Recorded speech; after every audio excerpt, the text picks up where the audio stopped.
Hey, good morning, everybody. Yeah, it's early morning. It's about 3:01. And, you know, I was watching, obviously, a re-upload by Hardcore Kid. I think his name is Brandon Michaels, I believe. Brandon Nichols. And he was reviewing, and obviously this was a series of the other. He was reviewing the 2006 live-action CGI film, Arthur and the Invisibles. Now, I had heard of the film, but I didn't really think too much about it. I figured it was just another one of those live-action kid end up in an animated world, then returns to the real world after that. And that's basically what it is. True, it's based on a series of books. You got to remember, at this time, a lot of movies, most mo- most apparently at the time, and even until like a few years ago, the Harry Potter series, Potter series, if you will, every book was being adapted into film, and the same could be said for the author stories as well. Now, what was unique about this is the books were written by the guy that had produced the film. He had written the books when he was sort of like in a semi-retirement from making movies and all that.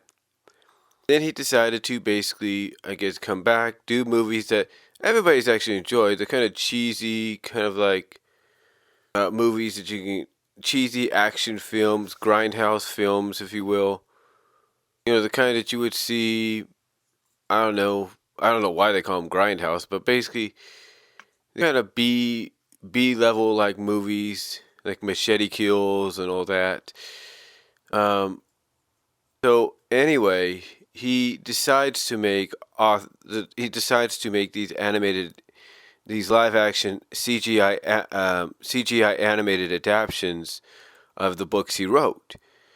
Now, one thing that the hardcore kid Brandon pointed out was there's actually two versions. The original version, the uncut version, which was seen in theaters, not just here in the U.S., but all over the world, was actually edited down when it was released onto DVD and in its basically final year of existence, VHS. Well, semi-final year of existence. So basically, it was edited down by 9 minutes. Basically, it was 9 minutes of scenes and storyline that were cut out and redubbed and re-edited so it could so I guess it wouldn't really upset anybody. And again, this proves one thing. And I want to thank Brandon Nichols, the hardcore kid, for doing the review because it gives me something to talk about.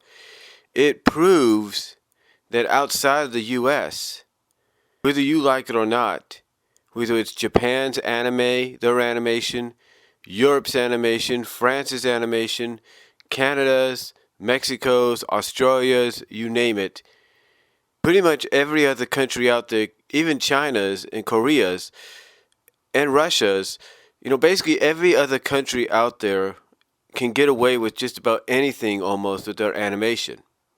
I'm not lying there. It's pretty much clear they can get away with just about anything. And what's surprising about this is the only reason the uncut version, was seen in theaters was because I guess there's a difference between seeing it on the big screen in a cinema and owning the very movie on DVD and Blu-ray, and I think in its, like I say, in its final years, VHS. So I can in a sense understand there's a difference there because when you're owning the movie, when you go out and you buy the movie, you don't, as a family, as a parent, I guess you don't want to send a message saying, hey, what you're seeing here is okay. But apparently, seen theatrically, it's all right. I guess that's the difference. It's like you're seeing it in front of a crowd of people that may not just consist of kids, but maybe adults, tweeners, preteens, teenagers, you name it. So, there's obviously, a big difference there that allows them to show an uncut, unedited version. Now, what's funny about this, though, is there's two versions of the movie. One on DVD and I think on Blu-ray. The Blu-ray, I'm pretty sure has both versions on it. But the DVD itself is two separate DVDs.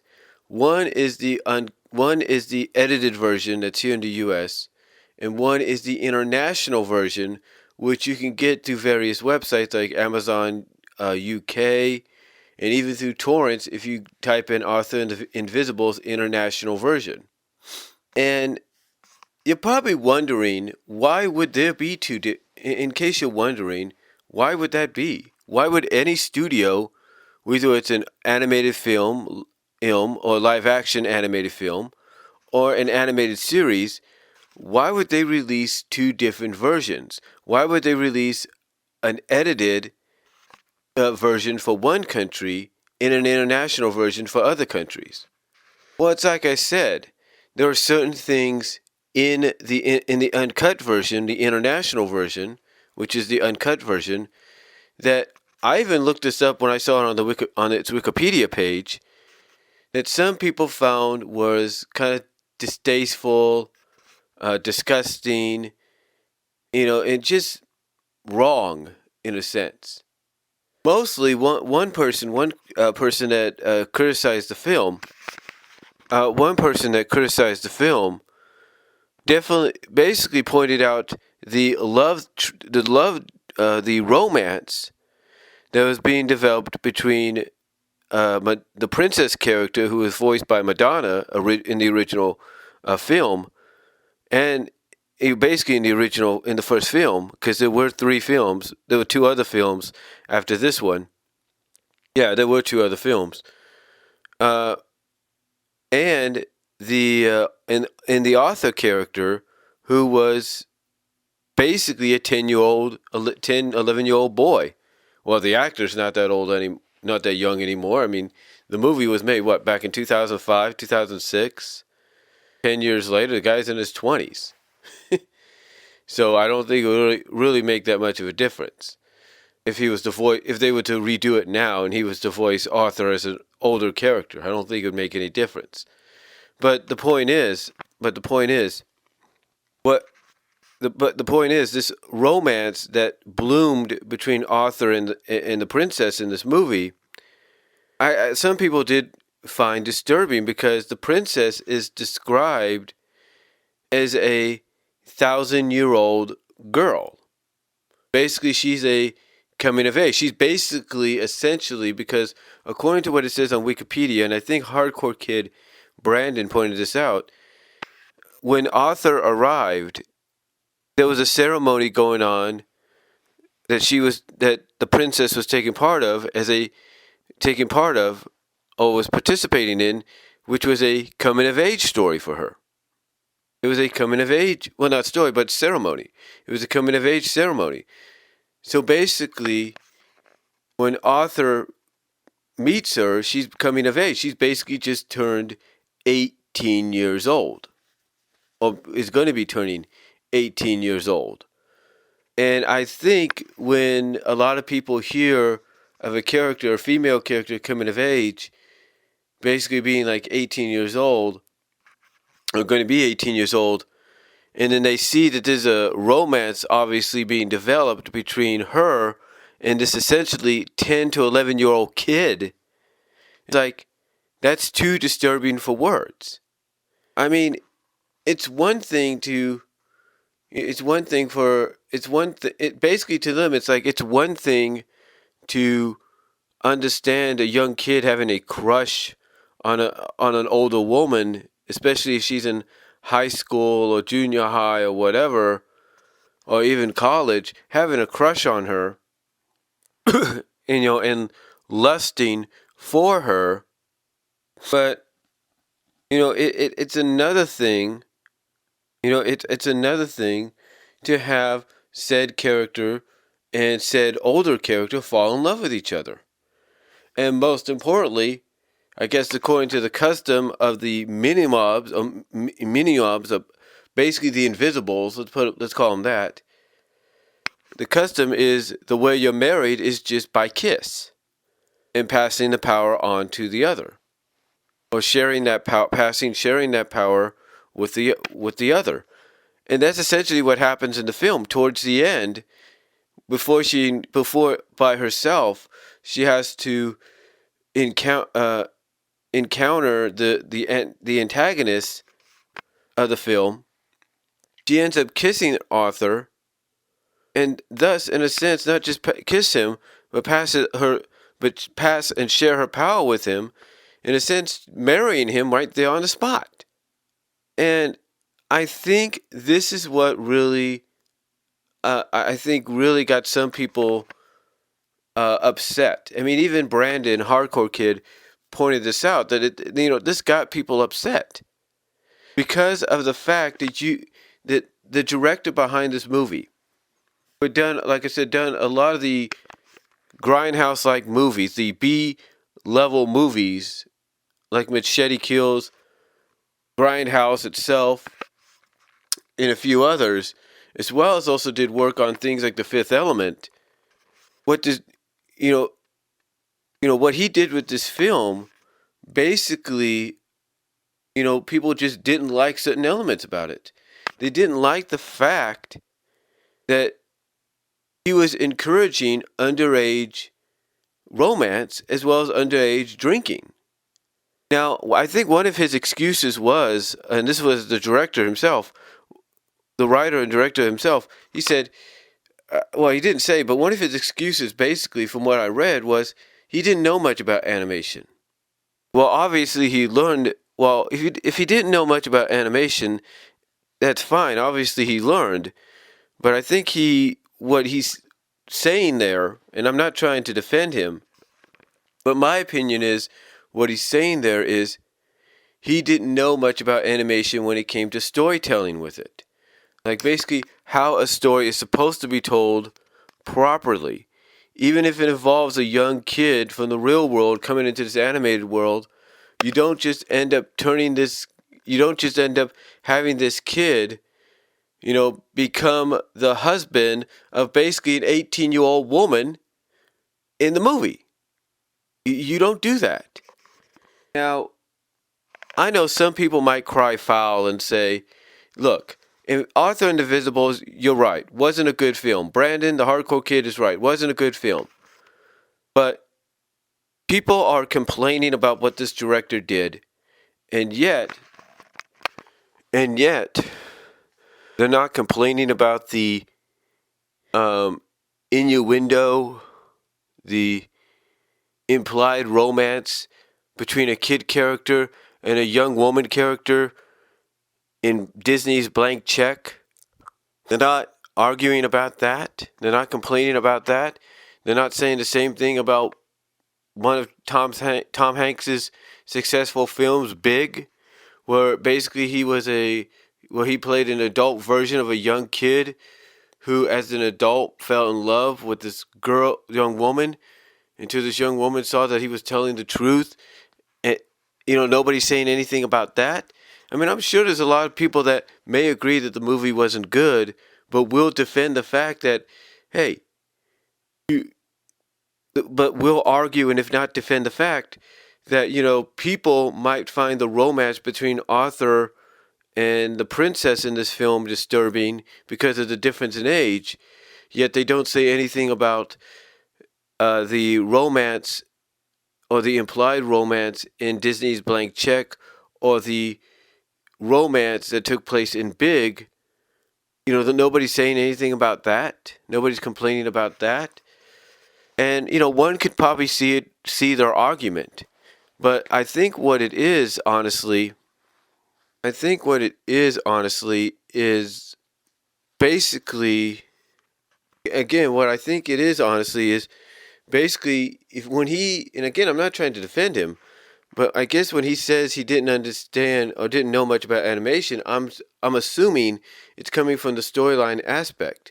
It's like, okay, you can, show how you want the characters to be animated and all that, but you got to have a story that's going to match up that people, families will enjoy. Now, I've never seen the movie fully. I've seen some clips here and there. But I think what's made it basically one of those films that you just have, that makes you want to see, not the edited version, because it gets crapped on a lot because people crap on it. But me, what makes this film a film that people want to see, especially the international version, is to see just how badly things are implied. I mean, here's what's funny. We have no idea how old Arthur is when he gets shrunk down into an invisible himself. We have no idea, we have no idea what he is, how old he is. For all we know, he could be an equivalent of the same age as the princess. So, in other words, being 10 or 11 there, he could be about the same age she is as an invisible. I know that sounds crazy, but that's the truth. He could be the same age as she is.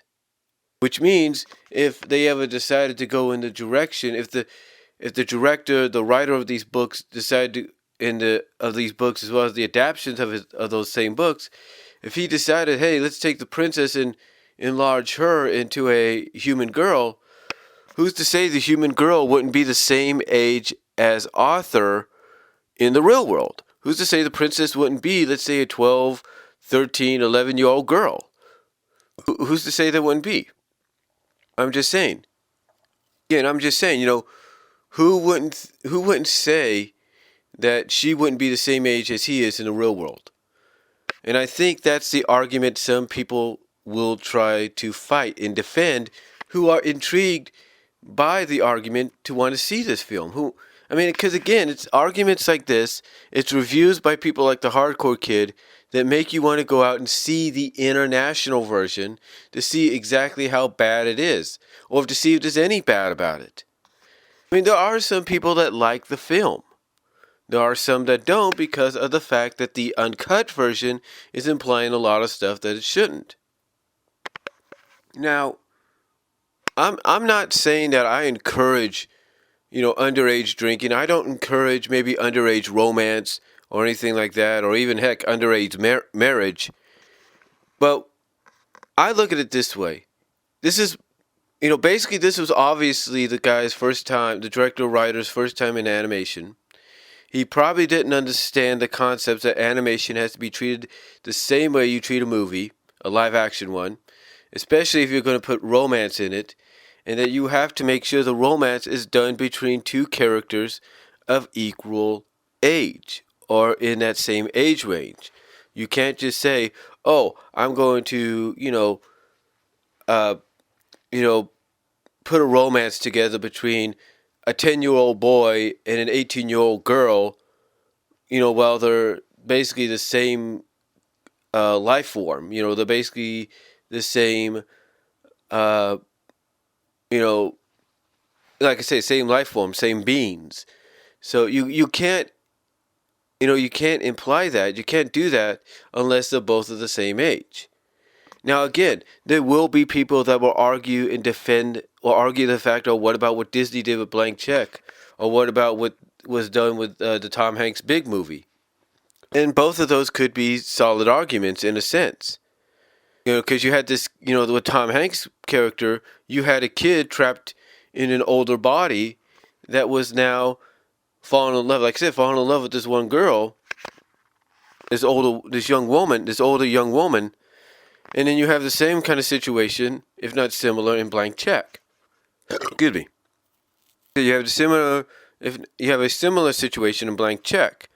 The only difference is the kid doesn't wish himself to be an adult. The point I'm trying to get at is, no matter how we look at it, animation is a freelance multi-million-dollar medium. But mostly it's a freelance multi-million-dollar medium outside of the country, outside of the U.S. because of the fact that in other countries, like I said, they can pretty much get away with anything. And that's the truth. They can get away with just about anything. Now, I know some people will argue and say that's not true. And you're probably right. There are probably certain limits that they will, there's certain limits, certain lines that they will not cross or not allowed to be crossed. And I can understand and respect that.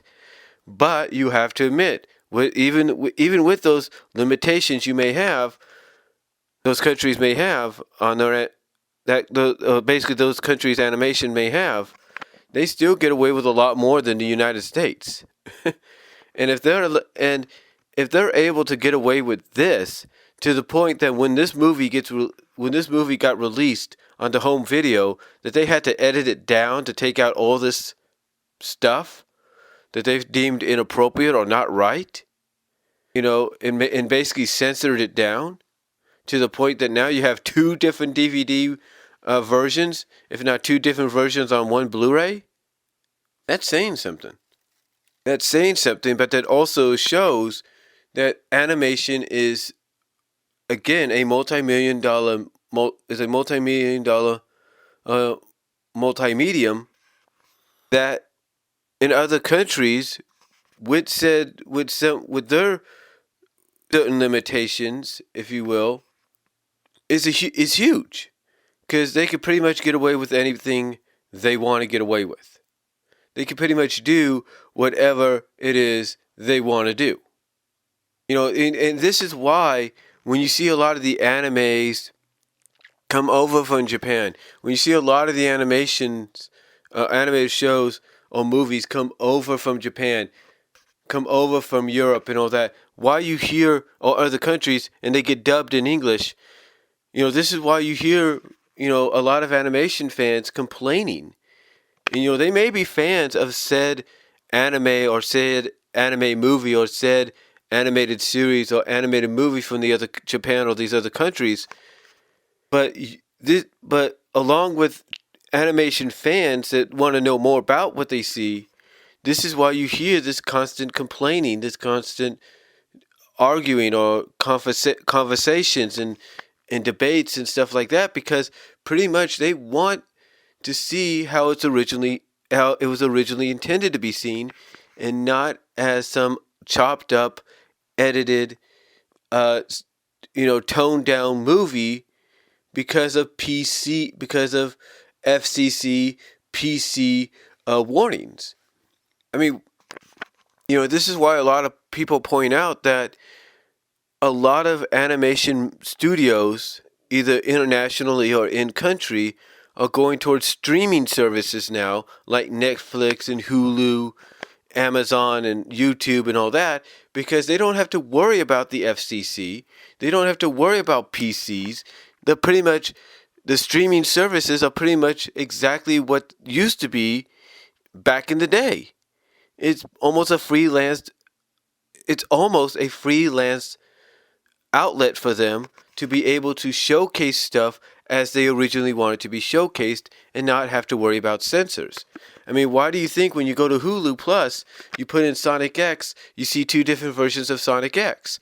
You see the English dub and you see the Japanese version, because that's what fans want to see, and they realize that. For kids or Funimation or whoever owns the rights, they realize that. They're like, hey, let's just put the uncut version, because they're not going to say anything. It's a streaming excuse my language, Lord, for saying this. Excuse my language, Lord, for saying this. It's a fucking streaming service, which is pretty much a freelance service. And that's what it is. Again, that is why, a lot of animation studios with the movies and series are jumping over to streaming, because of the fact that it allows a bigger and better outlet and a freer, less stress-like outlet for them to showcase the products the way they're originally supposed to be shown. So, anyway, to me, Arthur and the Invisibles really shows the difference between animation in our country, in the United States, and in other countries. It really does. It really does. So, that's my, I guess you could say that's my response to Brandon Nichols, the Hardcore Kids review of Arthur and the Invisibles. But basically, this movie, Hardcore Kids review, proves the difference between U.S. animation in the U.S., international animation in the U.S., and the world. Pretty much does. So let me know what you guys think down below. Comment if you like. I am out.